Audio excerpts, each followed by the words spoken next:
Who really hates Hinduism? The state restoring 36,000 temples or the politics turning God into a campaign? Does that sound like a state that hates Hinduism or one that refuses to weaponize faith? பல விஷயங்கள் அந்த அம்மாவுக்கு நான் சொல்லணும். ஒன்று, 36,000 கோயில்கள் பார்த்துருக்கான்னு சொல்கிறாங்க. ஆனால் அவங்களுக்கு வந்து கோயில் என்கரேஜ்மெண்ட்டாக நல்லா திருப்பி வாங்கிட்டாங்கன்னு சொல்கிறாங்க. கடந்த 5 ஆண்டுகளாக திமுக கவர்மெண்ட் இருக்கும்போது, ஹெச்ஆர்என்சி சேகர் பாபு அண்ணனில் இருக்கும்போது ஒரு சில ஏக்கர்ஸ் எடுத்திருக்காங்க. ஆனால் இது வரைக்கும் encroach lands unaccounted for. Anand Ranganathan இதை பற்றி எழுதியிருக்காரு. எம்ஆர் வெங்கடேஷ் இதை பற்றி சொல்லியிருக்காரு. 25லேருந்து 100,000 ஏக்கர் 100,000 ஏக்கர் எப்படி அதோட வேல்யூ ஒவ்வொரு இடத்துல பார்த்தீங்கன்னாலே பல்லாயிரம் கோடிகள். எங்கே ஒரு கிரவுண்டு 2 கிரவுண்டுக்கு ஒருத்தர் வெட்டி சாவறானுங்க. இது எவ்வளோ? 100,000 acres in Tamil Nadu. Radhika, what happen to these 100,000 acres? ஏன் இது வரைக்கும் சரியான ஆக்ஷன் எடுக்கல? கவர்மெண்ட் டப்புன்னு ஒரு நிமிஷத்தை கேட்கக்கூடிய ஒரு பவரில் உட்கார்ந்து இருக்கிற ஒரு கவர்மெண்ட்டு ஏன் 5 வருஷம் எடுக்கணும்? இது எடுத்தும் என்க்ரோச் லேண்டோட பராமரிப்பு வந்து நல்லா இருக்குன்னு சொல்கிறது தப்பு. நம்பர் 1. நம்பர் 2, சென்னிமலை. இதே திராவிட கவர்மெண்ட் இருக்கும்போது தானே சென்னிமலையில் திடீர்னு கால்வாரி மலையில் பாருங்க, இஸ்லாமியர்களும் கிறிஸ்டின்ஸும் என்னுடைய ஃப்ரெண்ட்ஸ், என்னுடைய சகோதரர்கள். I have nothing against. என்னுடைய கடைசி மூச்சு வரைக்கும் என் நண்பர்களாக தான் இருப்பாங்க. ஆனால் தப்பு வந்து யார் பண்ணாலும் தப்பு தான். கால்வாரி மலையை திடீர்னு நாங்கள் வந்து சென்னிமலை வந்து கால்வாரி மலைன்னு சொல்லும்போது இந்த this is political Hindutva what these people are டூயிங்னு சொல்கிறாங்க. அப்போ நீங்கள் ஏன் வந்து அதை பிளாக் பண்ணீங்க மேடம்? நீங்கள் பிளாக் பண்ணீங்க madam.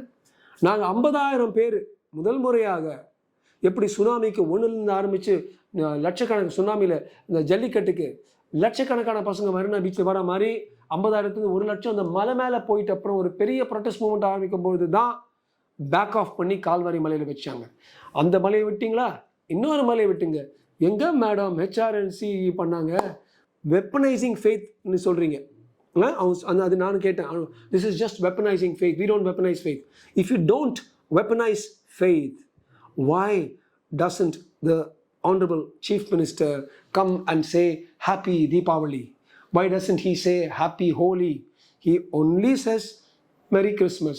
He only says for Ramzan he wears the cap. I probably know much more about Ramzan, much more about the Quran than all these people who are doing this Dravida model. I have read the complete Bible. I know it much better than all these people. But when there is a show to one faith or to the other and no show to one faith, that is called indirect weaponization of faith. Go and read about political sentiment and political idealization. நான் வண்டி ஓட்டிகிட்டு இருக்கிறேன்.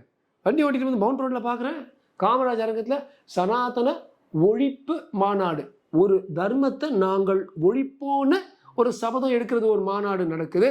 அந்த மாநாட்டில் வந்து ruling பார்ட்டியோட உங்களோட நான் வெப்பனைசேஷன் பார்ட்டியோட chief minister, deputy chief minister வந்து நிற்கிறாருங்க. அதை வந்து ஆமோதிக்கிறாரு.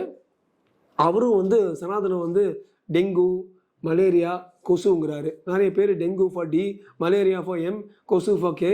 அது வந்து டிஎம்கே தான் சொல்லுவாங்க. நான் அந்த அரசியல் நான் பேசலை. That is a clearly establishing a weaponization of faith, using it for politics and doing what is called minority appeasement. சிறுபான்மையர் அவங்க தானாக போயிட்டு இருக்கிறாங்க. ஏய், நான் உன் ஃப்ரெண்டு தான், ஏன்னா நான் வந்து திருப்பரங்குன்றம் தீபத்தோட எதிரின்னு சொல்கிறது ஒரு ஃபார்ம் ஆஃப் வெரி கான்வல்யூட்டட் பாலிடிக்ஸ். ஆனால் இந்த கான்வல்யூட்டட் பாலிடிக்ஸ் வந்து இங்கே நடந்துட்டு இருக்கு. அவங்களால இல்லைன்னு நிச்சயமாக சொல்லவே முடியாது. கடைசியாக ஒரு விஷயம் சொல்கிறேன் மேடம். கடவுளை நம்புபவன் முட்டாள் அப்படின்னு ஒரு பெரிய சிலைக்கு கீழே எழுதியிருக்கு. சிலைக்கு மேலே நமது ஈவேரா பெரியார் உடைய சிலை இருக்குது. பல கோயில்களுக்கு முன்னால், ஸ்ரீரங்கத்துக்கு முன்னால், அது மாதிரி பல கோயில்களுக்கு முன்னால் அது வச்சிருக்கு. நிஜமாகவே வெப்பனைசேஷன் ஆஃப் ஃபெய்த் இல்லை இந்த ராதிகா கணேஷ் சொல்கிற மாதிரி இருந்துச்சுன்னா, அப்படி இருந்தால் அது ஒவ்வொரு தர்காவுக்கு முன்னாலேயும் ஒவ்வொரு சர்ச்சுக்கு முன்னாலேயும் வைக்கணும். ஆனால் வைக்க மாட்டாங்களே. ஏன்? Because there is weaponisation of faith. I believe in all faiths. You say you believe in no faiths, but you are antagonizing one faith. And you are saying we don't believe in weaponization of faith.